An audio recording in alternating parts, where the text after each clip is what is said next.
Although we are sharing this year's event virtually, the festival is based in St. John's, Newfoundland and Labrador, and we respectfully acknowledge the land on which we gather as the ancestral homelands of the Beothuk, whose culture has been lost forever and can never be recovered.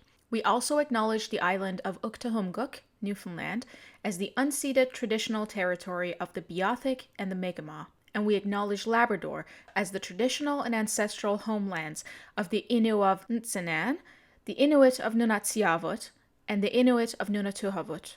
We recognize all First Peoples who are here before us, those who live with us now, and the 7 generations to come. As First Peoples have done since time immemorial, we strive to be responsible stewards of the land and to respect the cultures, ceremonies, and traditions of all who call it home. As we open our hearts and minds to the past, we commit ourselves to working in a spirit of truth and reconciliation to make a better future for all. Hi, Heather. It is my pleasure to see you, to be talking to you today. I feel like I've met you before because I watched your film Woman Who Returns. Oh, And okay. so like it feels like I already have like I know you to some level, and it's really a pleasure. Thank you so much for joining us in this Q&A with your very incredible film that it's so important, and the timing is just very fitting for what's going through in Canada these days. Especially today, this won't be going live to the public in this, like it will be later on, but we are a day before National Day of Truth and Reconciliation, which Yes. makes this conversation even more special and meaningful. So welcome. Thank you, Tamara. Nice to meet you. Very nice to meet you too. So yeah, I was as I was going through your biography and your filmography, I was really impressed of how the common theme of womanhood within the First Nation storytelling, it's really at the core of your work. And I wonder if you could talk a bit about that for the people that will be joining us. You know, a long time ago, I was asked why it's important for women to be in film, and I hadn't really thought about it. I just kind of said, well, you know, different perspectives are important, which is still true. But I think it's like something that it comes from deep within my point of view. And I also have a lot of empathy for changing sort of female reputations and perspectives on film. I think there's a lot of gentleness that can come from a female character. Like I think Diane Abel in this film really, her grace and her gentleness really fills the story and the screen. And I like to honor that. Absolutely. I think that I'm so glad that you just said that, because there is a warmth in the documentary that comes across, and we see the struggle, and we see how fierce the protagonists of the stories are, but we see so much love running throughout the story from the beginning to the end. And I'm so glad that you just mentioned it, because to me it was very striking. It's a love story to in many levels, and Yes. love war. And I think also in your film Woman Who Returns, I could perceive that gentleness and that connection. That was and I like to talk a bit about that particular film because it really moved me. I was just so happy that I got to enjoy it, and it was like, wow, this is an incredible story to tell, and what a first film, like what an entrance to the filmmaking world, right? Yeah. Telling your own story, something so personal. So could you talk a bit about how this film came to happen, this particular film, Woman Who Returns? And I apologize, I don't know how to pronounce. That's okay. It's pronounced Jat Stithlaha, Woman Who Returns. I can tell you how the film came to be. Yeah. I'm sure like in the film we talk about being adopted away. I met my dad when I was 16. I made that movie when I was 36. So it's a long time to have been involved with my family. But one thing, as I said in the movie, I'd never really participated in my culture. Mm-hmm. And I kind of, a few years ago, I'd asked my nana, because she's an artist and a sewer, if I could have a blanket that we make in the movie. And she's like, I'll only give you a blanket if you come learn how to do it. And so that sort of was a idea in my head, of what could be a beautiful film, you know, like that passing on of knowledge. And then also, to make a blanket, as you see in the film, I need to belong to a clan. So I can't just put any old imagery on there. So, you know, you have an idea and you don't realize how personal it's going to be. You know, especially when you're just starting out. But I think that film had a profound effect on who I am, and all sides of my family, my mother's side, connection between her and my grandmother. Like there's been a lot of, I didn't, you know, when you write a story, you don't know what's going to heal you. So I think when you hear those voiceovers that are in that movie, I really had to be quite honest and quite vulnerable about what had happened, because when you're trying to speak a character, which was myself, but still, it didn't sound right unless I told the truth, the deep truth that I had at the time. Yeah. I don't know if I answered the question, but. Oh yeah, absolutely, absolutely. I think that there are so many points of contact, like the images, when you are, for example, with your grandmother and we see you together in the land, like it made me think so much about The End of Peace, this film, and certain moments where Diane is with her mother or with her daughter, and there is a continuity and a coherence in your work that I think that is very beautiful, and like it's congruent with your work. So to me, I couldn't just talk about The End of Peace without addressing Woman Who Returns, because I think it was a very beautiful way to start in filmmaking and telling stories that are personal and meaningful to you. So Yeah. I very much enjoy that. So can you talk a bit about how you got interested in filmmaking, how that all came to happen in your case? I know that you had some training in some local film institutions in your community. Can you talk about that process? Yeah. I think there's a lot of different veins that came together to put me into this, or why I got attracted to this. First of all, the DOP that's on this project, Frederick Croach, is a friend of mine. And, you know, when you're making films, it kind of can permeate everything around you. So to hang out with him, I'd often sit in the edit suite. And so there was I liked to learn that way. And then in university, I took just a film class 101, or introduction to filmmaking, but then I was also studying Middle Eastern and African studies, and ended up taking an Egyptian cinema class. And then when you take women's studies, I ended up looking at, there was just so many films, and I started to really admire those different perspectives, you know, from a non-colonial mindset of making movies and how powerful they were. And I think the film that really inspired me was Finding Dawn by Christine Walsh. It's a story where they're looking for their family member Dawn, and on that string, it explains a lot about the murdered missing women, Robert Pickton, serial killer. So then, and a strong female presence as well in that movie. But yeah, ultimately, I actually started with little projects with a poet. Her name is Helen Knott, and she's from the area, which is how I got interested in the story. And then Cody Savard, and I would work on making poetry videos for her. And then I wrote into CBC when they had a call out. And so then I kind of did it backwards. I made that movie, and then I went to learn how to make movies.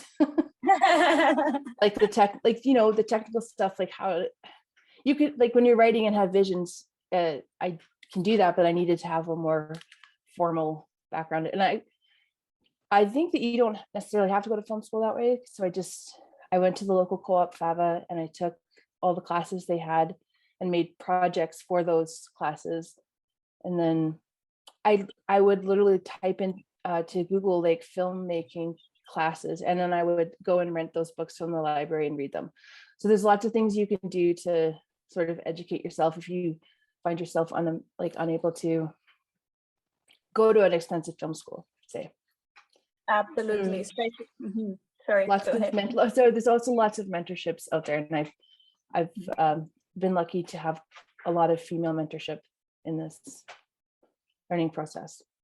Yeah, exactly. As I was reading about you, I was just reading about the mentorship you had at BAMF. Was it at BAMF in 2017? Yeah. Yeah.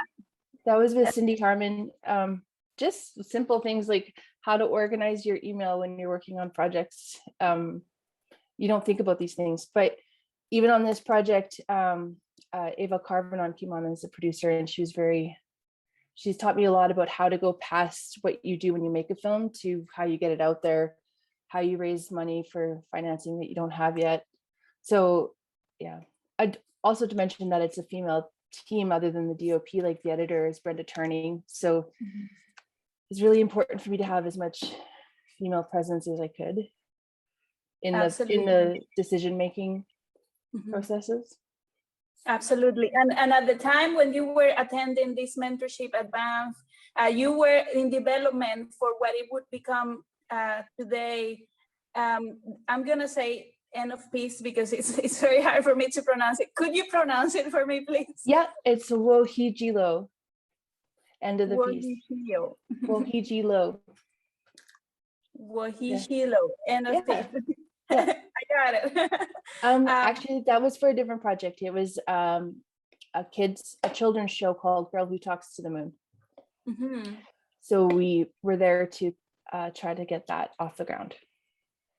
Absolutely. I think I read somewhere that someone asked you about projects you were developing at the time, and I think you mentioned Vila and Goliath. It was the previous name of WOCHIIGII. So at that stage, it was still being developed, and it had a different title. Yes. Can you talk a bit about how that process of the development happened, and if it happened in parallel with the actual shooting? Because I know it took 5 years for you to complete the film. So some development and shooting happened at the same time. How the whole process happened for you? The answer is yes. It happened in tandem with shooting. Yeah, I think when approaching this film, like I had mentioned before, I was initially going to work with Helen Knott, but she didn't want to work on the project anymore because it was too much for her, maybe too close to home. She's from Prophet River, which is one of the First Nations that are going to the Supreme Court. So I ended up speaking with Della. Della Owens is an elder from Soto First Nations. It's basically across the street from Moberly in northern BC, but I talked to her for a long time before I started filming. And so a lot of my story structure and fundraising came from my story that we were developing together. But when I came to the filming, I just think sometimes people are so beautiful and so intelligent, but maybe not the best on screen. So you'll see her in the cuts. She's around. But when I met Diane, I don't know if this is wrong to say, but there's a chemistry between us as well, of relationship. And I think so that interview sequence you see with her where she's wearing the Paddle for the Peace hat and the scarf, that's the first time I met her. Oh, wow. Because I had so much research and so much energy around the project, then I think when we were talking, it was very spiritual and emotional almost. And then it was our friendship and our relationship over the next few years that built those community pieces that's so important in the film.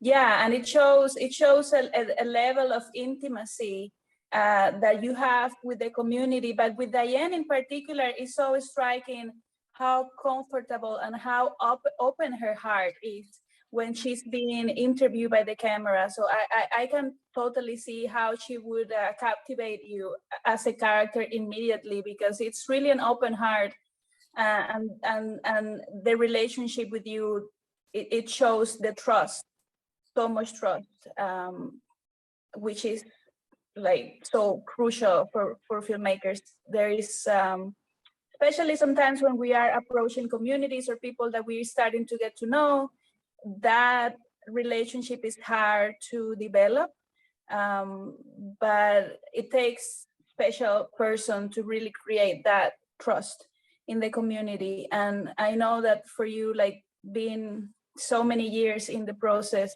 at this point, like the characters become more than characters. They are really part of our lives.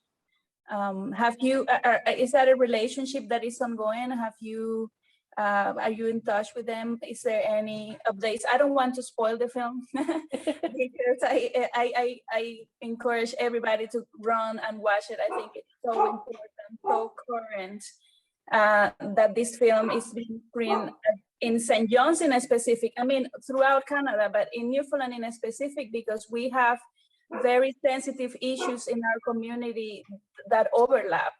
That overlap what's happened with Site C in BC. Yeah. I don't know if you're aware. Muskrat Falls? With Muskrat Falls, as we speak, there is a trial going on. The Innu Nation has been sued. Also, the government owes over not consulting. So it's so, to me, it's so, I feel it's so personal. This film, it's striking me so deeply, because I've in the past worked with members of the community. I've been part of some of the protests happening at Muskrat Falls and seeing it happening everywhere in the world. And that's what we take out from your film. Like, that's when it really hits you like a brick of walls, how common this is. So I'm very happy that we get to screen it in St. John's. I know people will enjoy it, but I don't want to spoil it. But I guess my question is like about, like, it's been a while. When did you finish shooting the actual production? We finished filming in 2018. But that's, when you say 5 years you're working on a documentary, there's a lot of contribution of footage that I've received. So over the years, it's building that trust to find those pieces of the story that I didn't feel like I had. So a lot of that footage comes from 3 different shooters as well, that were hired by the community. So that's the part that took the time, was to keep waiting and keep keeping open communication. So it wasn't until this summer that I received that opening song on a CD. So and then talking to them about the name of the film. So just, yeah, I was shooting, I was developing, and then in post for a very long time. Just collecting those really intimate feelings you get of the land and stuff is from them. Yeah. And that's where I feel visually their voice comes in very strong. Yeah, yeah. It feels like a first person, almost like it like, yeah, you as the creator. I'm not gonna say invisible in a sense that it's not your voice, it's definitely your point of view as the creator, but that intimacy that you created with the community makes you blend in, and it feels very personal. It feels like it's a story being told in first person in many ways throughout the different communities that we get to know in the film. So yeah, it's like, that's really admirable, and yeah, kudos to you. This is your first documentary as well, feature documentary, is that right? Yeah, it's my first feature, yes. Oh my God, that's amazing. What a first feature is. I think it'll be remembered, and yeah, very very appreciated.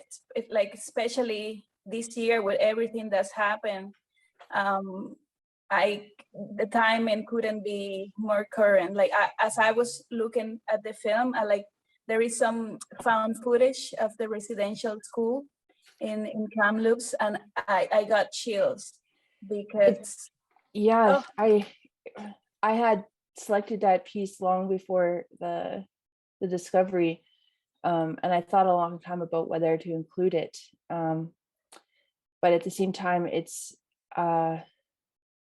Roland, the chief Roland, really talks about how, we're not supposed to be here, and one of the reasons is there's a lot of contributing factors to the resilience that we have, because it's a really long fight for these people, for us, for First Nations. It's like the elder singing at the beginning of the movie. mhm. He passed away before the film could be made, and Diane told me that it's his spirit that's speaking through the film, but that's her uncle, and then her grandchildren are in the film. So you think about the longitude of just this fight against Site C, and then you additionally roll in the residential schools, and you roll in the the other fights they're having, and that's why I included it, because it's fills in for people watching the film who maybe don't understand why there's still resistance and still protest from First Nations, from us. Is because we're still here, and we've never stopped fighting to maintain our right to exist. Mhm. I'm not sure if I made sense there, but Yeah, no, absolutely. And it's like I'm personally so grateful. I'm so grateful for that fight, because I think a lot of people don't realize how critical our planet is, like humanity as a whole, how critical it is the moment that we're living, and First Nations are at the forefront of that fight, fighting for everybody. It's like really for everybody, and that's why these stories are so universal, because it's not a fight about defending your community, it's really a fight about defending the land and the earth as a whole. And here we are, it's happening more than ever, and sometimes it's just like it feels hopeless to some people. So finding communities that are so fierce and so determined to carry through, I'm so humble and grateful. Honestly, that's really the word that I can find, because it's a fight for everybody, even though it seems to be for a small community. right. That's why Yeah. when the opening in the film, when it just says God is in the water, it's I think, yeah, when we're talking about defending land, the reason it's so involved with them is because they are the land too, if that makes sense. Yeah, it does. So Heather, this year, I guess your film screened at TIFF. That's amazing. Congratulations. It's going in the rounds of festivals. So happy to have it here at the St. John's Women's Festival. What are you working right now? And is there anything else that you are developing at this point, or are you really more focused on like really the distribution and the live of the film? What's going on for you in terms of filmmaking these days? Both. So I'm working with Ava Carbonell and Sean Farnell to help me with the world I don't know, which is distribution, marketing, festivals. And I'm going to be applying for funds to do more of an impact producing, sort of like take the film to communities, obviously, and to West Moberly, obviously, have a screening there, and then some theatrical releases. And I actually shot a film a couple years ago, and I'm going to put it together over the winter, but it is with my grandma again, but this one's it's different. It's a little bit more about her parents, and photos of them and their life and her. And so it's like, love is a central topic because her love for her father is so apparent in her and in her brother, and then that love she gave to my father. And so I feel like there's a lot of history there of a time that doesn't exist anymore. Like we go back to two places where her parents lived, that nobody lives it anymore because Canada's changed. But it's like working with her memory in places. So when we're there, then I'm filming and recording her because I'm just trying to remember through her the love of the place. And yeah, sorry, it's just an important piece of history. And I think when we're talking about our histories,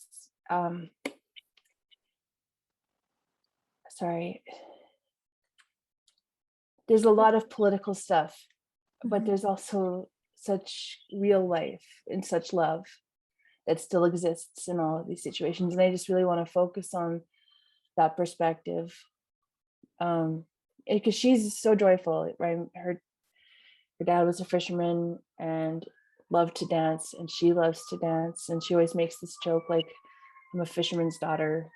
I don't know how to garden. And she's gardening, but she's gardening. So it's just memories that and obviously it's deeply because I'm interested in understanding and knowing these things that I didn't know before. So yeah, I'm not in this movie though. Well, I think it'd be nice to have you in the film one day again, because I think the camera loves you. I think I'll be going back to Women Who Return so much.